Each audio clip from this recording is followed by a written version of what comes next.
কিছু ছাত্রলীগের সন্ত্রাসীদেরকে সাথে নিয়ে হাবিব তার সন্ত্রাসী কার্যক্রম চালিয়ে যাচ্ছে।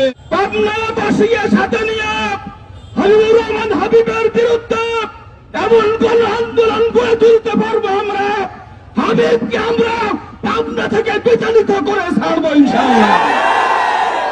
হাবিবের স্বপ্ন বাস্তবায়িত হবে না। ঈশ্বর দিতে হাবিবুর রহমান হাবিবের নাম ঘোষণার পরের থেকেই ঈশ্বরদীর বিএনপি, আটঘরিয়ার বিএনপি হাবিবুর রহমান হাবিবকে প্রত্যাখ্যান করেছে।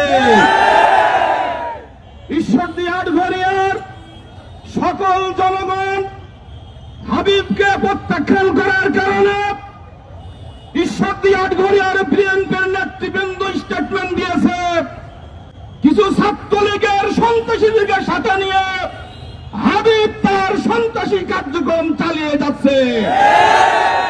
বিএনপির লোকদেরকে হুমকি ধমকি দিয়েছে। শেষ পর্যন্ত আজকে বিকালবেলা শাহপুর ইউনিয়নের আলহাজ বাজারে জামাত ইসলামের আমির, পাবনা চার আসনের এমপি পদপ্রার্থী অধ্যাপক আবু তালেব মন্ডল যখন গণসংযোগ করতেছিলেন, বিনা উস্কানিতে হাবিবের নেতৃত্বে জেলা আমিরকে মেরে ফেলার উদ্দেশ্যে পরিকল্পিত আক্রমণ করা হয়েছে।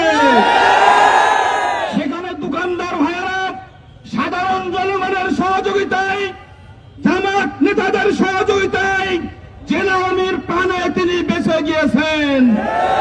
আজকে আমরা বলতে চাই, রাজনৈতিক পরিবেশকে উত্তপ্ত করবেন না।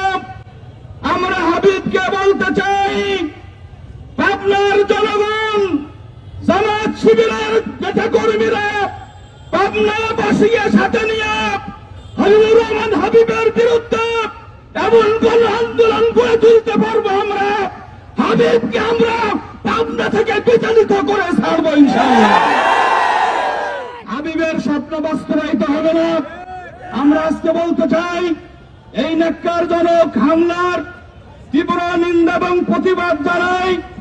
প্রশাসনকে বলতে চাই, অবিলম্বে হাবিবুর রহমান হাবিব সহ সন্ত্রাসীদেরকে গ্রেপ্তার করে আইনের আওতায় এনে দৃষ্টান্তমূলক শাস্তির ব্যবস্থা করতে হবে। আজকে পাবনা জামাতের আজকের এই বিশাল মিছিল, বিশাল সমাবেশ থেকে আমরা এটাই বলতে চাই, আমাদের চূড়ান্ত প্রতিবাদ হবে আগামী ফেব্রুয়ারির নির্বাচনে আমরা পাবনা 5 আসন, পাবনা 4 আসন সহ সারা বাংলাদেশে বিজয় হয়ে আমরা জামাত ক্ষমতায় গিয়ে এই প্রতিশোধ গ্রহণ করতে চাই। আগামী দিনে মাঠে ময়দানে সংগ্রামী ভূমিকা পালন করব। পাবনাবাসীকে আহ্বান জানাবো, আসুন আমার হাবিবুর রহমান হাবিব সহ সকল সন্ত্রাসীদের আমরা দাঁত ভাঙ্গা জবাব দিয়ে আমরা পাবনার পরিবেশকে শান্ত রাখতে চাই। আবারও মোহতারাম জেলা আমির উপর আক্রমণের তীব্র প্রতিবাদ এবং নিন্দা জানিয়ে